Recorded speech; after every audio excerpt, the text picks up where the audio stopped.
Olá, boa noite. Iniciamos hoje nossa live de 2 Samuel, capítulo 11. Que bênção a gente chegar nesse. Acho que agora, hoje eu penso que seja um dos capítulos mais conhecidos da história de Davi, né?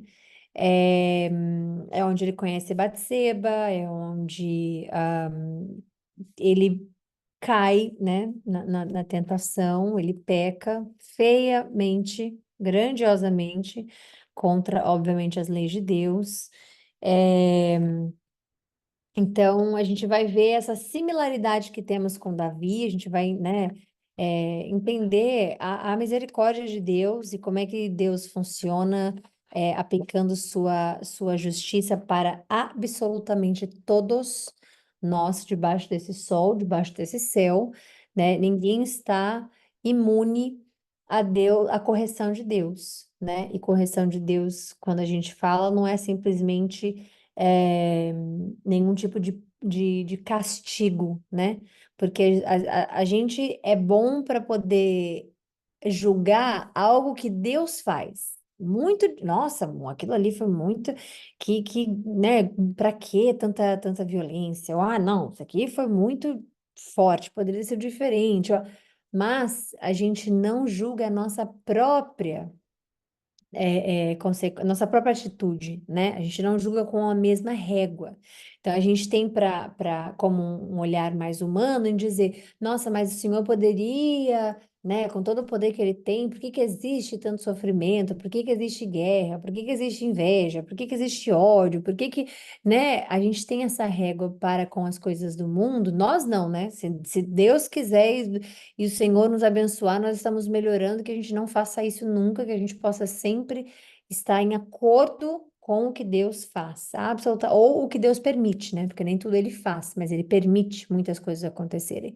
Então, que a gente possa estar sempre em comunhão com ele. Mas, ser humano, sim, aí nós nos encaixamos, porque todos somos, né? Mas não, o ser humano não usa a mesma régua quando vai pecar. Então, quando vai, por exemplo, adulterar, né? A pessoa não fala, nossa, eu tô fazendo uma coisa muito ruim, que maravilha. Não é assim, né? Ou então, nossa, por que será que eu tô indo para esse lugar fazer algo errado? Nossa, por que que será que Deus está permitindo que eu vá ali agora e peque? Nossa, porque a gente não faz isso. A gente faz, né? E aí a consequência chega, e aí a gente, poxa, mas por que que eu estou sofrendo tanto? Por que que isso está acontecendo? Por que que Deus permitiu? Por que que... Então, a correção de Deus, né? Ela é um ponto de vista, ela é uma percepção. Tem gente que entende que Deus é soberano acima de absolutamente tudo e qualquer coisa, e nossos entendimentos, nossos próprios julgamentos, e entende que Deus, como soberano, ele permite, faz, deixa, não deixa, julga, não julga, como ele quiser, né? Mas o principal é a gente entender que ele aplica a disciplina naqueles que ele ama, e isso é bíblico. É ele falando para você, é ele falando para mim, que ele vai aplicar. Você pode chamar como justiça, pode chamar como castigo, pode chamar como disciplina, pode deixar como ensinamento, mas o fundamento para isso é o amor. Então, por amor, ele nos corrige, para que a gente não faça de novo, para que a gente aprenda a ficar longe daquilo que nos fez pecar, porque o amor e o pecado, né, eles só estão juntos em um lugar, na cruz. Ali é onde está junto o amor e o pecado, porque é Cristo representando, né, o amor até ele virar somente pecado. E tudo de errado que pode haver no mundo naquela cruz. Então, tirando isso, né? Nós não podemos ter Deus nos ensinando se for por ódio, por raiva, porque isso não condiz com o que ele é, e isso é o que a Bíblia nos mostra, né? Então, ele aplicar a disciplina dele nos filhos, né, em quem ele ama, é algo que é para o nosso bem, né? E a gente tem que até agradecer ao invés de reclamar. E Davi não vai ser diferente, ele vai passar por essa correção também. Então, vamos ver o que vai acontecer? Vamos orar, fazendo essa oração hoje. Senhor, obrigada porque nesse momento a gente está aqui unidos, né? Estamos aqui unidos com o nosso coração. totalmente entregue para essa live, totalmente entregue para todos os ensinamentos que o Espírito Santo vai nos mostrar, tudo aquilo que ele vai tirar as vendas, né, do mundo, as vendas mundanas, as vendas de confusão dos nossos olhos, ouvidos, coração, para que a gente possa entender a pureza da sua palavra, Senhor, baseado na pureza do seu coração, em quem o Senhor é. O Senhor representando o amor de fato. E que o amor não vem, Pai, é, ele não vem mascarado de passar a mão por cima ou passar a mão na cabeça. O amor vem na sua forma integral e corrigir a nós mesmos é muito difícil. Então a gente precisa que o Senhor nos corrija. Nós sempre vamos achar uma desculpa, uma razão de poder aceitar os nossos erros, de poder assumir o que fazemos, mas sem a sua mão é difícil para a gente se arrepender, mudar, não fazer de novo, aceitar. Sem a sua mão na nossa vida, nós estamos completamente perdidos, porque nós somos guiados por nós mesmos e nós não temos a capacidade de nos direcionar para o caminho correto, Senhor. Então eu agradeço nesse momento, porque a sua palavra ela vem como se a nossa vida fosse um nó e a sua palavra vem desdando todos esses nós, até que estejamos livres, completos de tudo aquilo que nos deixa carregados, tudo aquilo que nos permite errar, pecar, tudo aquilo que a gente usa como desculpa para fazer de errado. Então a gente quer aprender com a sua palavra, a gente quer aprender nesse momento porque a gente já leu o enunciado que é Davi e Batseba, a gente sabe, Pai, o que acontece ali, mas a gente quer aprender com isso. Não necessariamente como o Davi fez, né? Porque nem todo mundo já passou, vai passar ou passaria por isso. Mas todos nós já quebramos a sua confiança em algum lugar, em alguma área da nossa vida. E graças a Cristo, nós somos perdoados. E se estivermos em comunhão com o Senhor, nós nos colocamos na posição de também sermos lapidados, aprendendo com os erros, Senhor. Então, a gente agradece pelos erros cometidos por nós mesmos, agradecemos as consequências, agradecemos porque temos o coração aberto de queremos aprender e não repetir, Pai. E passar à frente, com sabedoria no Espírito Santo, passar com a nossa experiência às pessoas que não têm acesso à sua palavra, ou às pessoas que não têm acesso ao entendimento da sua palavra, e sim por muitas vezes apenas doutrinas. Então, que a gente possa não estar qualificado somente pelas doutrinas, mas pela sua palavra, pela Bíblia Sagrada, aquilo que o Senhor nos deixou escrito, por amor a todos nós, para que a gente não precise passar pelo aprendizado na dor, mas que a gente veja, que a gente reflita, que a gente pense no sentido espiritual, não só refletir como seres humanos, mas no sentido espiritual, que a gente absorva para que a gente possa estarmos aptos, abertos à sua correção. Então a gente agradece a nossa saúde, agradece o nosso fim de semana que estamos aqui hoje, nesse momento. Glórias a Ti. Nós entregamos essa live às Suas mãos, Jesus, que ela possa ser consagrada a Ti, que o Seu nome seja exaltado nessa live, nesse aprendizado que todos nós estamos, e que possamos servi-lo bem, sempre, sempre pelo Senhor, para o Senhor, com o Senhor. Agradecemos, pedimos proteção contra todas as armadilhas que forem colocadas em nossa frente, todas as armadilhas que os nossos olhos verem e que a nossa mente tentar nos enganar, todas as armadilhas do que o nosso coração, que também é enganoso, tente nos convencer. Que o Senhor nos proteja contra todas elas, Pai, para que a gente possa estar cada vez mais alinhados com aquilo que o Senhor tem e quer para nós. Que nós não sabemos 100% daquilo que o Senhor tem para nós, mas sabemos aquilo 100% do que o Senhor quer para nós, que é uma vida santa junto contigo, integralmente entregues a Ti. Que possamos ter uma boa live, que o Senhor me use como canal, ponha as palavras corretas nos meus lábios, que o Espírito Santo nos guie. Em nome de Jesus Cristo. Amém. Bom, vamos lá. Então, começando, peraí, começando aqui agora. Antes de começar, é verdade, o Espírito Santo tá me tocando aqui, vai falar sobre isso, né? Não, Natan, para quem teve dúvida sobre Natan, o profeta, né? O profeta Natan, ele não é da família de Davi, que ele não é filho de Davi, ele não é, porque acho que teve uma confusão na última live. Então, por algum motivo, Deus colocou isso no meu coração de não esquecer de falar isso para vocês hoje, tá bom? É isso. Então, vamos iniciar. Na primavera, época em que os reis saíam para a guerra, Davi enviou para a batalha Joabe com os seus oficiais e todo o exército de Israel. Eles derrotaram os amonitas e cercaram Rabá. Davi, porém, permaneceu em Jerusalém. Uma tarde, Davi levantou-se da cama e foi passear pelo terraço do palácio. Do terraço, viu uma mulher muito bonita tomando banho.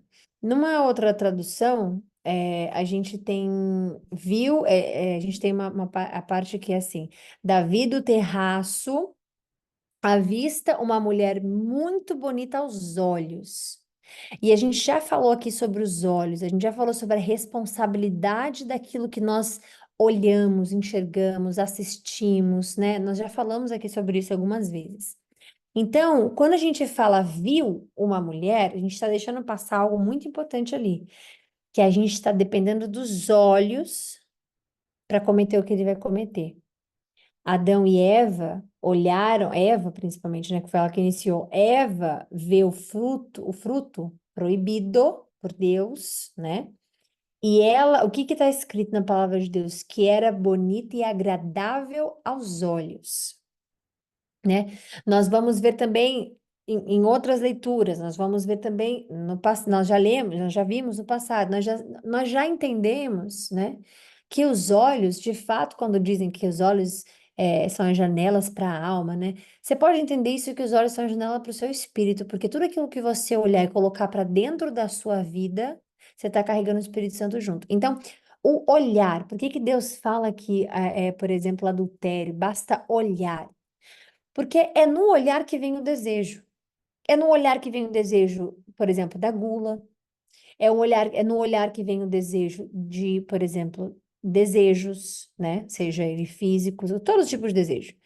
É, é pelo olhar que a gente se frustra muitas vezes, porque às vezes a gente acha que a vida é só sobre o que a gente está vendo, né? E aí os bens materiais têm uma importância gigante, porque é quem tem o carro mais bonito, a roupa mais bonita, a pele mais bonita, a casa mais bonita, o celular mais bonito. Então, os olhos, né? Eles são muito importantes. A visão, ela é muito importante quando vem o pecado. Porque ele vai se apresentar para você por diversas vezes assim. É obviamente que a gente não está falando, por exemplo, com pessoas com dificuldades na visão. Não estamos falando com pessoas né, que têm a visão comprometida. Nós não estamos falando dessa parte, porque o pecado vem de qualquer forma, né? Mas a fé vem do ouvir, é o que a palavra diz, então não é o olho, né? Mas, para quem tem a visão, os olhos é uma arma muito poderosa. Então, quando você vê na palavra de Deus, né? É mais fácil você, é melhor você entrar nos céus com um olho, né? Do que entrar no inferno com os dois. Deus está dizendo, olha, é melhor que você arranque da sua vida o que te faz pecar e entrar nos céus, né? Do que ter tudo que você quer e ir para o inferno. Basicamente é isso que ele está dizendo. Obviamente, no nosso caso, nós somos salvos em Cristo e a gente não perde a salvação, porque somos selados no Espírito Santo, né? Mas, e a salvação ela é única e eterna. Mas os nossos olhos nos colocam em problemas. Nossos olhos nos colocam em situações pecaminosas. Nossos olhos nos colocam. Então, se você está vendo, se vocês, né, muitas pessoas, por exemplo, pecam bastante com pornografia, jovens, né, tem pessoas que são viciadas, tem pessoas que pecam de todas as razões por causa dos olhos. Então, É necessário você entender, Thay, é pecado assistir isso? Thay, é pecado ouvir esse tipo de música? Thay, é pecado fazer XYZ? Aí a resposta, ela é muito simples, porque Deus responde todas essas perguntas. Não é a Thay, pastor, não é ninguém que vai responder isso para você. Porque você lê na palavra de Deus, você tem o Espírito Santo que vai te dar o discernimento do que é o certo e o que é errado. Não existe meio termo, não existe meio certo e meio errado. Na palavra de Deus, ou é certo ou é errado. Baseado no caráter de Deus, baseado nos princípios de Deus, baseado nele, nós vamos ter, obviamente, a ideia do que é o errado e do que é o certo, né? Porque isso, quem nos dá essa informação é o Espírito Santo. Então, os nossos olhos, eles são, às vezes, né, nossos inimigos. Então, é importante a gente estar no controle disso. Então, aquilo que você está assistindo te faz pecar? Aquilo que você está assistindo te faz, por exemplo, querer pecar? Ou te causa sensações na qual você quer se tornar mais ambicioso, ambiciosa para o lado ruim, né? Porque a ambição não é ruim, mas a ambição para o lado ruim, negativo, ela é ruim. Ou os seus olhos te fazem pecar por inveja, porque você está vendo alguma coisa. Rede social é cheia de inveja. A gente às vezes pensa que a rede social, né, é o único lugar, mas não é. Mas é um dos maiores. Rede social é onde as pessoas estão ali postando, e aí elas postam o que elas quiserem, e os olhos vão lá e falam: queria eu ter esses carros, queria eu ter essa casa, queria eu ter esse poder, queria eu ter essa fama, queria eu ter esse cabelo, queria eu ter essa esposa, queria eu ter esse marido. Então, é necessário a gente olhar para aquilo que nos leva ao pecado, né? E prestar mais atenção naquilo que nos leva, não que nos faz pecar, porque a decisão vai ser nossa, mas aquilo que nos leva, seja um amigo, seja um parente, seja um trabalho específico, seja uma oportunidade, seja porque às vezes as coisas estão disfarçadas só para você cair, né? Então, continuando aqui, Davi viu uma mulher muito bonita tomando banho. Ele enviou alguém para descobrir quem era. E disseram: é Batseba, filha de Eliã, mulher de Urias, o Hitita. Então Davi enviou mensageiros para que a trouxessem. Ela veio e ele se deitou com ela. Fazia pouco tempo que Batseba se purificara da impureza da menstruação. Depois disso, ela voltou para casa. A mulher engravidou e enviou um recado a Davi dizendo: estou grávida. Então, Davi mandou esta mensagem a Joabe: envie-me Urias, o Hitita. E Joabe o enviou. Então, aqui tem uma intenção por trás, ok? Ele não está tentando consertar nada. E nesse caso aqui, os dois, obviamente, cometeram adultério. É, de todas as formas possíveis, né? Mas a gente vai ver aqui que Urias só tinha ela como esposa, né? E Davi tinha várias mulheres. Até onde a gente sabe, Urias só tinha ela. Davi tinha várias mulheres. Então, é, na, na, na concepção traição, né? Digamos assim, fica até mais feio para ele, já tendo mulher, querer outra, porque não para. Porque Deus deu a mulher para ele. Deus deu tudo para ele. A gente vai ver Deus respondendo a ele também. Então, a gente vai ver o que Deus vai falar. Então, ele tinha acesso a qualquer tipo de prazer que ele tenha, né, querido naquele momento. Mas aquela ali, nos olhos dele, foi a perfeita para o pecado. Então, Joabe o enviou, e quando. Opa, ai que saco isso. Joabe o enviou, e quando Urias chegou, Davi perguntou-lhe como estavam Joabe e os soldados, e como ia a guerra. E ele então disse a Urias: desce até a sua casa, lave os seus pés, ou esta expressão pode referir-se a descansar, ou a ter relações sexuais com a esposa. Então, ele estava dizendo: vai lá, tenha filho com a sua esposa. A gente já está entendendo o que que ele está querendo fazer aqui. Ele está querendo que Urias tenha relações com a sua esposa para que ela fique grávida e esse filho seja nunca questionado por uma traição, mas sim como se fosse de Urias. Então ele vai lá, Urias. Vai, lave seus pés, ou seja, descansa, fica com a sua esposa, né? Passe a noite com ela. E Urias saiu do palácio, e logo foi mandado um presente da parte do rei. Urias, porém, dormiu à entrada do palácio real com todos os soldados do seu senhor e não desceu para sua casa.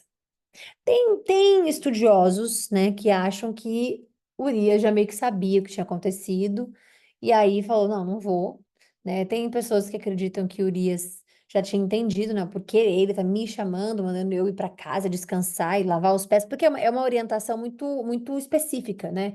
Ele não tá falando tire o dia de descanso. Ele tá falando, vai lá e lave seus pés, o que é o que significa, né? Descanso e ou tenha relações com a sua mulher. Então tem algo que Urias, tem pessoas que acreditam nisso, tá?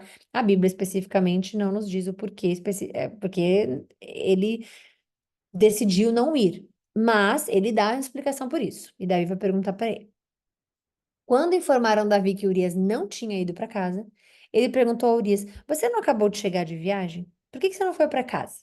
E Urias respondeu: A arca e os homens de Israel e de Judá repousam em tendas. Joabe, o meu senhor, que está acima dele, né, no caso, e os seus soldados estão acampados ao ar livre. Como é que eu poderia dormir em casa, não, poderia ir para casa para comer, beber e deitar-me com a minha mulher? Tão certo como vives, eu não farei uma coisa dessa. Então Davi disse a Urias: Fique aqui mais um dia. Amanhã eu mandarei de volta. Assim Urias ficou em Jerusalém aquele dia e o dia seguinte. Então Davi o convidou para comer e beber e o embriagou. À tarde, porém, Urias saiu para dormir na esteira com os soldados do seu senhor e não foi para casa. De manhã, Davi escreveu ele está tentando apagar o erro, né? E isso é uma coisa que você pode esconder dos homens, mas você não vai esconder de Deus. Nunca, né? O que tiver escondido nas trevas, Deus vai pôr na luz. Isso é a Bíblia falando. A Bíblia fala isso. Nela escreveu: Ponha Urias. Veja bem, de manhã, Davi escreveu uma carta a Joabe e enviou por meio de Urias. Ele fez Urias carregar a carta que vai levá-lo à morte. Veja bem. Ponha Urias na linha de frente, onde o combate estiver mais violento. Então recue para que ele seja ferido e morra. Como Joabe tinha cercado a cidade, colocou Urias no lugar onde sabia que estavam os melhores soldados do inimigo. Quando os homens da cidade saíram e lutaram contra Joabe, alguns dos oficiais da guarda de Davi morreram. Entre eles morreu também Urias, o Hitita. Aqui não diz especificamente se ele morreu, porque quanto mais próximo dos muros da cidade, mais perigoso eram, né? Porque mais fácil a flecha chegar, mais fácil alguém ali como é que diz? Estancar a espada. Quanto mais próximo. Então ele estava na linha de frente, indo mais próximo cada vez mais. Então, eles chegaram, né, perto da cidade. E aí é onde, obviamente, fica mais próximo. Mas aqui não diz especificamente se foi isso que matou Urias. Aqui só diz que os oficiais da guarda de Davi morreram. E entre eles estavam, né? Como é que diz? Entre eles morreu também Urias. Não estava dizendo especificamente onde Urias estava, mas como ele estava na linha de frente, é obviamente que presume-se que ele estava mais perto do portão, da porta, né? Dos muros da cidade. Joabe enviou a Davi um relatório completo da batalha, dando a seguinte instrução ao mensageiro. Ao acabar de apresentar ao rei este relatório, pode ser que o rei fique muito indignado e lhe pergunte por que vocês se aproximaram tanto da cidade para combater? Não sabiam que eles atirariam flechas do muro? Em Tebes, quem matou Abimeleque, filho de... Em Tebes, quem matou Abimeleque, filho de Jerubezete? Variante de Jerubaal, isso é Gideão. A gente já viu lá atrás, foi algo que aconteceu também lá atrás. Não foi uma mulher que do muro atirou nele uma pedra de moinho e ele morreu? Por que vocês se aproximaram tanto do muro? Se ele perguntar isso, diga: morreu também o teu servo Urias, o Hitita. Então, tá vendo? Aqui ele tá dizendo: olha, independente de terem chegado próximo ou não, Urias morreu. Então, Davi vai dar uma trégua, caso eles tenham feito, porque eles fizeram algo de errado, né? Então, mandando um recado que, olha, foi feito o que o Senhor tinha mandado. O mensageiro partiu e, ao chegar, contou a Davi tudo o que Joabe lhe havia mandado falar, dizendo: Eles nos sobrepujaram e saíram contra nós em campo aberto, mas nós os fizemos retroceder para a porta da cidade. Então os flecheiros atiraram do alto do muro contra os teus servos e mataram alguns deles. Morreu também Urias, o teu servo. Morreu também o teu servo Urias. Você vê, nunca está numa vírgula para explicar que Urias estava na porta também, lá no muro, né? Ele fala, não, estava contra os teus servos, mataram alguns deles. Aí aqui no, depois do ponto ele fala, olha, morreu também Urias, teu servo, o Hitita. Davi então disse ao mensageiro, diga a Joabe, não fique preocupado com isso, pois a espada não escolhe a quem devorar. Reforce o ataque à cidade até destruí-la, diga isso para encorajá-lo. Quando a mulher de Urias... Então aqui, a, a cegueira em si, como é que fala? Em tentar, né? A cegueira em tentar esconder ou justificar o seu pecado, o seu crime, né? É, ela é tão, faz a pessoa estar tão cega que ele não consegue nem repreendê-los por conta de algo errado que ele fez. Porque ele tá tão preocupado em Urias morrer que ele não mandou nenhuma instrução de fato no sentido de, olha, próxima vez façam isso, ou então, poxa, não deveriam ter feito isso, fiquem mais atentos. Não, ele disfarça com, reforce o ataque da cidade até destruí-la. Acabou, mas ele ainda assim primeira coisa que ele fala é: não fica preocupado com isso. A espada não escolhe a quem devorar. Ou seja, Urias morreu porque ninguém sabe quem vai morrer em guerra, tá tudo certo. Então, isso é algo muito perigoso, porque os olhos se fecham para o errado na nossa vida. Às vezes tem uma situação errada acontecendo, às vezes tem uma situação. E a gente fecha os olhos porque a gente acha que tá tudo bem, ninguém descobriu, nada dá errado, mas Deus está sempre olhando. Quando a mulher de Urias soube que o marido havia morrido, chorou por ele. Passado o luto, Davi enviou mensageiros que a trouxessem para o palácio. Ela se tornou a sua esposa e teve um filho dele. Contudo, o que Davi fez desagradou ao Senhor. Claro que ia desagradar ao Senhor. Não importa se ele é rei Davi ou se ele é rei XYZ. Desagrada ao Senhor o que é errado. Não é a pessoa que faz, é o que a pessoa fez. Então, obviamente, desagradou ao Senhor o que ele fez, né? E ela chorou, ou seja, ela tinha sentimento pelo marido, né? Então, o Senhor enviou a Davi o profeta Natã. Natã é um profeta, não tem a ver com filho de ninguém.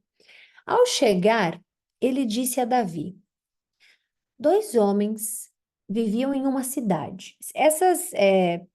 Às vezes parábolas, histórias, né? Elas eram muito comuns para se introduzir uma história, para se introduzir algum assunto, ou para falar de alguma forma quase que subliminar, mas para ajudar a pessoa a pensar sem o seu, como é que eu posso dizer? Sem revelar o que que era, né?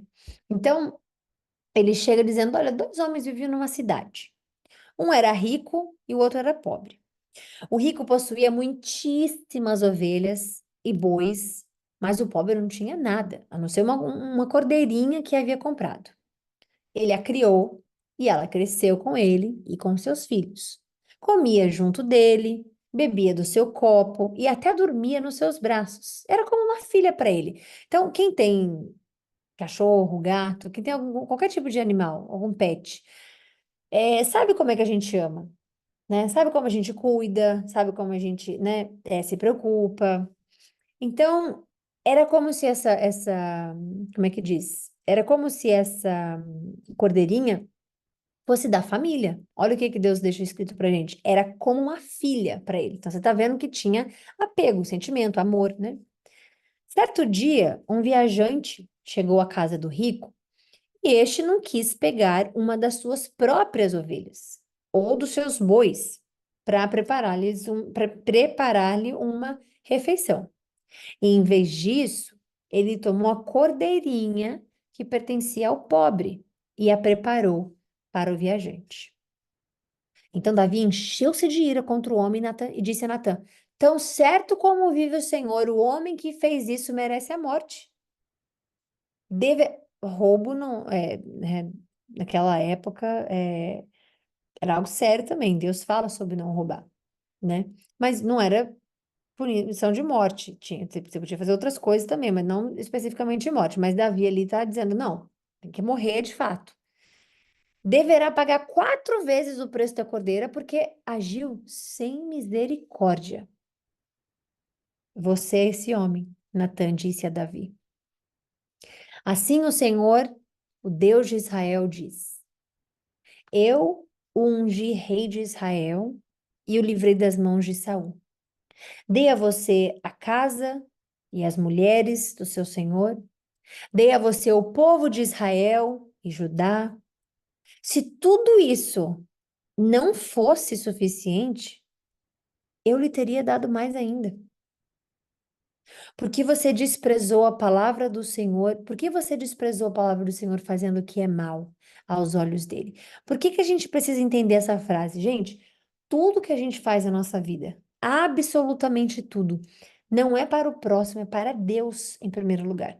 Você ajudar, você contribuir de alguma forma na vida de alguém, seja financeiramente, seja com conselho, seja com um ombro amigo, seja com tudo o que você faz primeiro aos olhos do Senhor e depois o restante. Então pense que tudo que você também não faz, também não está fazendo aos olhos do Senhor.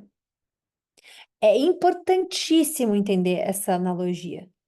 Porque você vai entender que as coisas primeiro estão passando por ele. Queira a gente ou não, queira a gente acreditar que não, queira a gente, aos olhos dele, nada passa despercebido. Então, é por isso que é importante a gente entender essa frase, esse versículo. Porque você desprezou a palavra do Senhor, fazendo o que é mal aos olhos dele. Pode não ter sido mal aos olhos como é que diz? De Joabe, aos olhos das outras pessoas, da esposa, ou dos outros, do exército, dos soldados, mas é aos olhos do Senhor, sem dúvida alguma.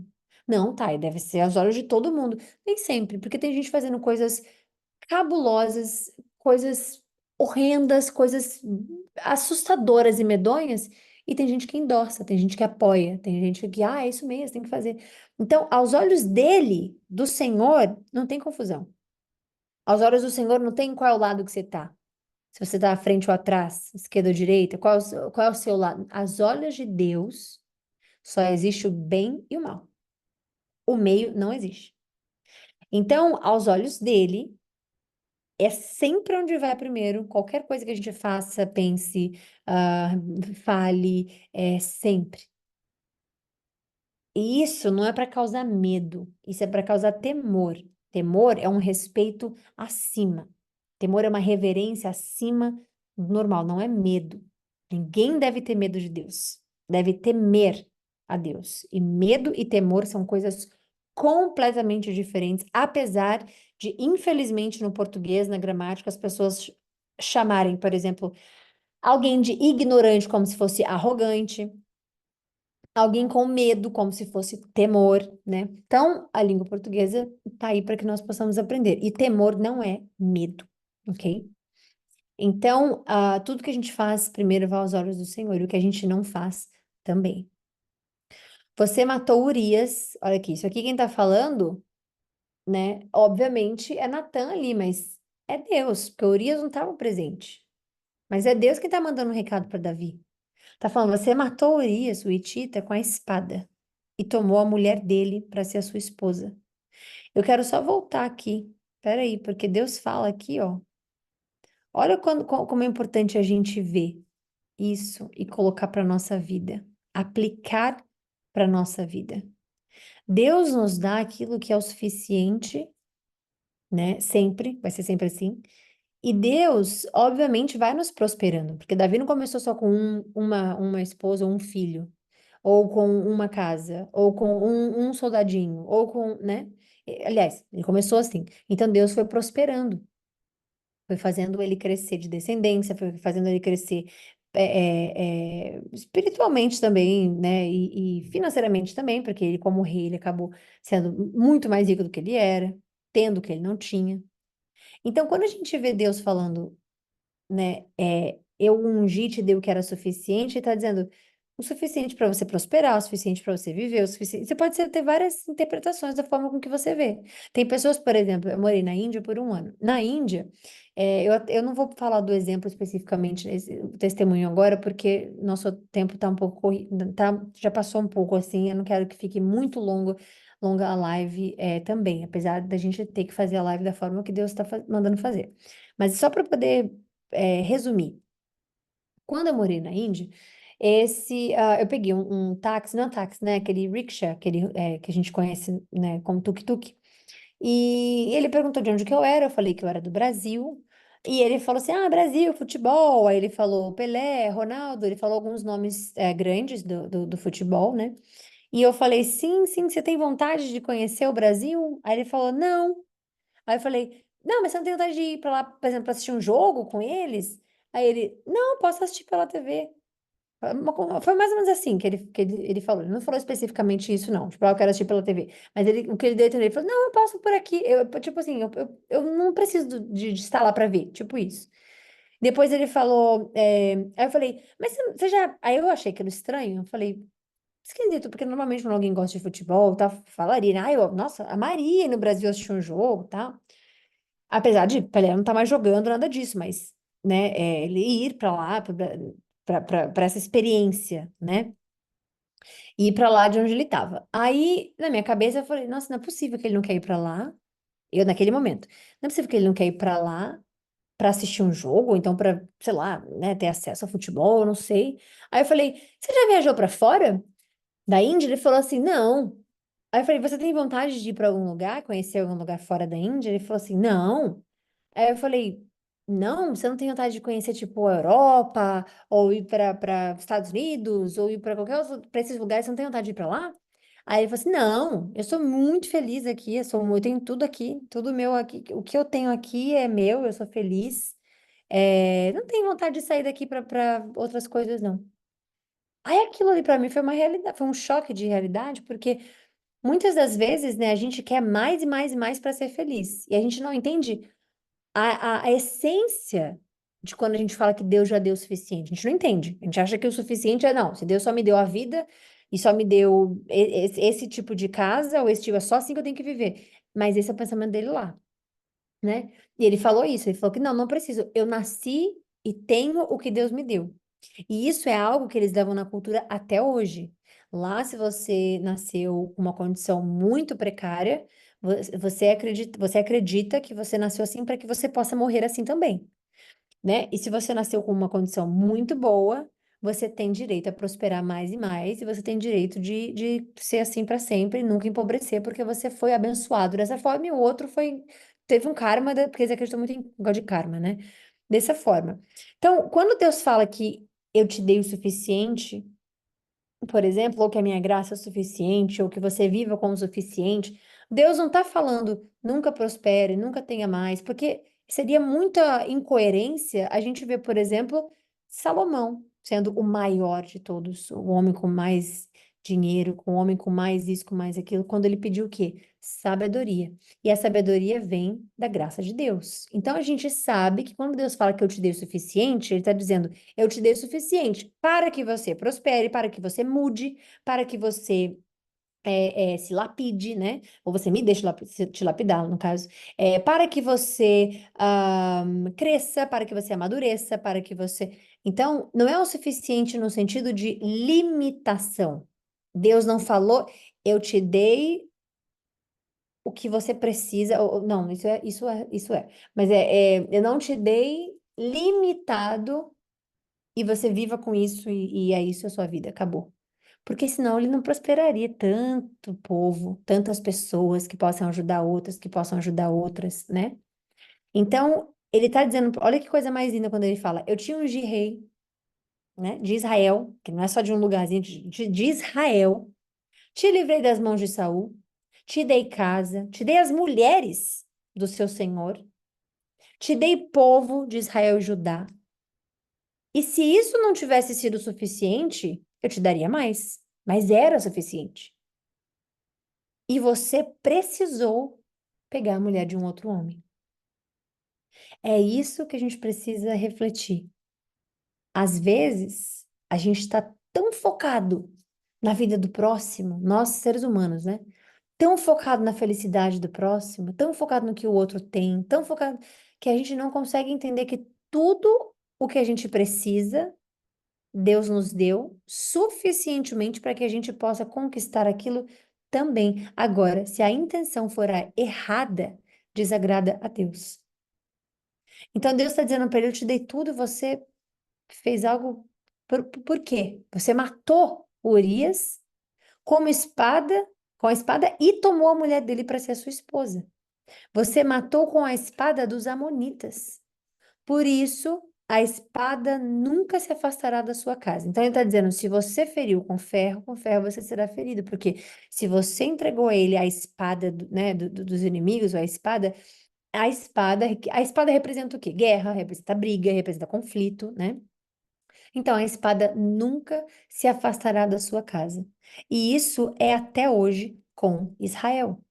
Isso é até hoje com o povo de Israel. E isso vai permanecer por muito tempo, para todo sempre, porque Deus diz que nunca se afastará de você. E nunca é um tempo muito grande. E Deus usou a palavra nunca. Então, a espada nunca se afastará da sua casa, pois você me desprezou. Quando você pensa que, ah, não, ele desprezou o casamento de Urias, ele desprezou o respeito. Não, primeiro é quem? Olhos de Deus, aos olhos de Deus. Então, ele desprezou primeiro a Deus. Quando a gente desrespeita alguém, a gente desrespeita primeiro a Deus. Quando a gente desrespeita a nós mesmos, a gente desrespeita primeiro a Deus. Quando a gente faz alguma grosseria, alguma coisa errada, a gente está fazendo primeiro com quem? Com Deus. Sempre vai ser assim, porque você é o reflexo dele, porque você está em comunhão com ele, porque Cristo te faz ser uma pessoa melhor. E quando você não é uma pessoa melhor, você está em guerra com quem? Com Deus, com ele. Você está em conflito com quem? Com a essência de Cristo na sua vida. A mulher de Urias, peraí, por isso a espada nunca se afastará da sua casa, pois você me desprezou e tomou a mulher de Urias, o Hitita, para ser a sua mulher. E a gente vai ver o oposto com o filho dele, Salomão, quando Deus fala: peça o que você quiser. E Salomão diz: eu quero sabedoria para reinar o seu povo, para guiar o seu povo. E aí, o que que Deus fala? Você poderia ter pedido isso, aquilo outro, e você não pediu. Portanto, eu vou te dar tudo isso e mais a sabedoria que você pediu. Olha como é diferente.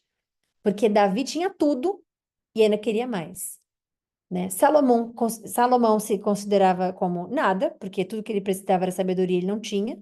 Ele pede a Deus e Deus ainda dá muito mais. Então, olha o contraste, né? Assim diz o Senhor: da sua própria casa trarei desgraça sobre você. Tomarei as suas mulheres diante dos seus próprios olhos e as darei a alguém próximo de você, que se deitará com elas em plena luz do dia. Não vai fazer igual você, vai ser em plena luz do dia, vai fazer tudo aos olhos de todos. Você fez isso às escondidas, mas eu o farei diante de todo Israel, em plena luz do dia. Olha que coisa, gente, é maravilhoso você ver isso. É ver como Deus está ensinando assim de uma forma para a gente aprender mesmo, né? Ele está dizendo: olha, não adianta esconder as coisas, porque eu estou vendo. Se você fez pela espada você aprenderá. Se você fez nas escondidas, eu vou fazer abertamente para as pessoas verem. Se você envergonhou a família de Urias, né? Você será envergonhado. E Deus não mudou isso não, tá? Porque isso aí até hoje é assim. Ah, não, mas tem Jesus. Não, para perdoar, não para não nos ensinar.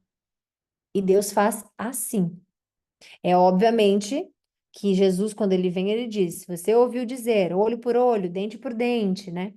Jesus muda isso, obviamente, explicando porque ele fala para amarmos o nosso inimigo. Mas aqui a gente está falando de Deus. E Deus, ele não tem regra para nos lapidar, né? Ou para nos. Você pode escolher qual palavra você quiser. Ensinar, castigar, disciplinar.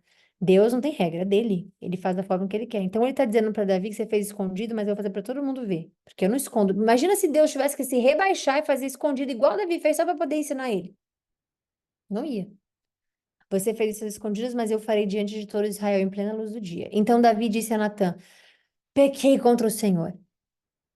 E Natã respondeu: O Senhor perdoou o seu pecado. Você não morrerá.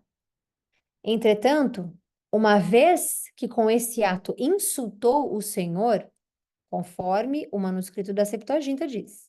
Agora, o texto massorético traz os inimigos do Senhor. Então, ele está dizendo, conforme, né? Uma vez que com esse ato você insultou os inimigos do Senhor, o seu filho acaba de nascer. O seu filho que acaba de nascer morrerá. Depois que Natã foi para casa, o Senhor fez adoecer gravemente o filho que a mulher de Urias dera a Davi. Davi implorou a Deus em favor da criança. Ele jejuou e, entrando em casa, passou a noite deitado no chão. Os oficiais do palácio tentaram fazê-lo levantar do chão, mas ele não quis e se recusou a comer com eles. No sétimo dia, a criança morreu. Os servos de Davi. É engraçado, porque o sétimo dia é o número do homem, né? Representa o número do homem especificamente. E, e essa criança morreu e virou pó, né? Que o homem vem do pó. Então, no sétimo dia, Deus fez isso e vale lembrar que a gente usa uma regra, nossa, mas a criança não tinha culpa, nossa, mas que veja bem, a gente não está falando de uma criança que não pertence a Deus. Todas as almas pertencem a Deus, a não ser aquelas que estão perdidas e preferem, né, ser donas, aliás, preferem que o diabo seja dono dela. Mas todas as almas pertencem ao Senhor. Todas, todas, todas. Quando elas forem julgadas, aí Deus as envia para onde elas vão permanecer. Mas mesmo assim, as almas pertencem ao Senhor. E as que se reconhecem dele voltam para ele, obviamente. Em Romanos, se não me engano, Paulo fala, Paulo, porque lá na frente a gente vai falar sobre isso. Em Romanos, Paulo fala sobre a idade da criança de Davi que tinha morrido, que ela morreu, né? Ela voltou para Deus numa idade ainda para não ser responsável pelo pecado. Então a gente vai entender isso mais lá na frente, mas só para caso você tenha eh, essa, como é que diz, essa passagem na sua cabeça, ou tiver dúvida sobre isso, né? Mas e a criança? Todas as pessoas pertencem a Deus, né? A não ser que elas, como eu acabei de explicar, como a gente acabou de falar aqui. Então, quando existe a morte espiritual do corpo, a gente volta para aquele que primeiramente, nos fez, né? Então, Deus não tem esse olhar de tipo como nós temos. Ai, mas a criança isso, a criança aquilo, é dele, entende? Isso não significa que nós não temos dores aqui. Isso não significa que a gente não vai passar por dor se uma criança fale. Não, não é isso, de jeito algum. Mas para Deus, né? Essa criança teve um propósito específico. Então, Deus leva a criança de volta para ele, antes que Davi pudesse achar que, né? Porque ele achava que Deus ia perdoá-lo. Agora, acontece que em Cristo nós temos a fé, a esperança, né? E uma misericórdia. Então, nossas orações, elas funcionam muito, porque elas são justificadas, obviamente. E Deus, ele não muda, tá? O que ele escolheu para fulano XYZ, ele não muda. Mas ele considera as nossas orações, e isso pode fazer ele estender muitos dos nossos pedidos, ou, por exemplo, entregar os nossos pedidos a partir do momento em que a gente aprende algo, né? E isso é necessário, porque ele não vai liberar nada a não ser que a gente tenha aprendido. Isso é óbvio. Os servos de Davi então ficaram com medo de dizer-lhe que a criança estava morta e comentaram: Enquanto a criança estava viva, falamos com ele e ele não quis escutar-nos. Como vamos dizer-lhe que a criança morreu? Ele poderá cometer alguma loucura. Ao perceber que os seus servos estavam cochichando entre si, Davi compreendeu que a criança estava morta e perguntou: A criança morreu? Sim, morreu, responderam. Então Davi levantou-se do chão, lavou-se, perfumou-se e trocou de roupa. Depois entrou no santuário do Senhor e o adorou. Voltando ao palácio, pediu que lhe preparasse uma refeição e comeu. Isso era muito confuso. Então seus servos lhe perguntaram: Por que ages assim? Quando a criança estava viva, jejuaste, choraste, e agora, porém, que a criança está morta, te levantas e comes? E ele respondeu: Enquanto a criança estava viva, ainda estava viva, jejuei e chorei. E pensei, quem sabe, talvez o Senhor tenha misericórdia de mim e deixe a criança viver. Mas, por que deveria jejuar agora que ela morreu? Poderia eu trazê-la de volta à vida? Eu irei até ela. É essa parte aqui, por conta de Paulo, que a gente acabou de falar, de Paulo dizer especificamente, mas como que a criança foi salva? Como que a criança. Paulo fala sobre a idade do pecado, a idade de não ter pecado, algo assim, né? Apesar de todos nós já nascermos pecadores, existe um livre-arbítrio para o pecado específico que requer perdão, arrependimento, e isso um bebê não tem. Você não tem como o bebê ter acesso a pedir perdão por algo que, ou por, né, alguma coisa que o bebê tenha cometido. Então, Paulo fala sobre isso, e é por isso que a gente comentou aqui, sobre eu irei até ela, porque Davi está dizendo que quando ele morrer, ele vai estar com a criança, né? Onde quer que a criança esteja, no caso, com Deus, mas ela não voltará para mim. Depois, Davi consolou Batseba, a sua mulher, e deitou-se com ela. E ela teve um menino, a quem Davi deu o nome de Salomão. O Senhor o amou, Salomão, e o enviou o profeta Natã com uma mensagem a Davi. Natã deu o menino o nome de Gedidias. Natã, ok? Gedidias significa amado pelo Senhor, por causa do Senhor.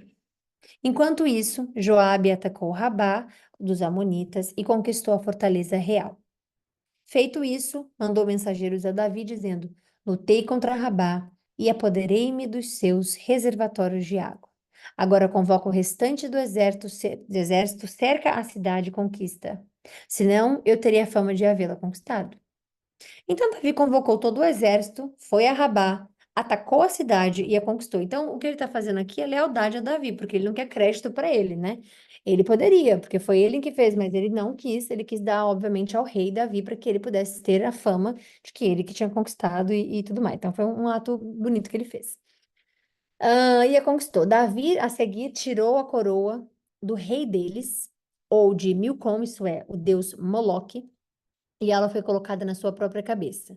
A coroa era de ouro de 1 talento, ou seja, 34 quilogramas.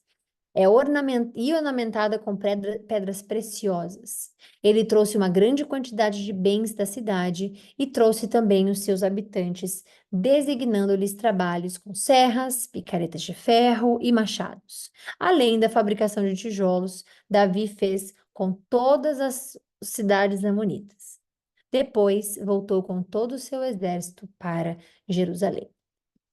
Bom, é isso. Finalizamos aqui hoje, que tem sido uma live, dois capítulos muito importantes para nosso aprendizado, nossa vida, né? E glórias a Deus por isso. A gente volta amanhã com o capítulo 13 e 14. E qualquer coisa, sempre, por favor, mandem mensagem, perguntem, que a gente, obviamente, ama essa comunhão com Deus, tá bom? Então, fiquem com Deus, um beijo e até amanhã, se Deus quiser.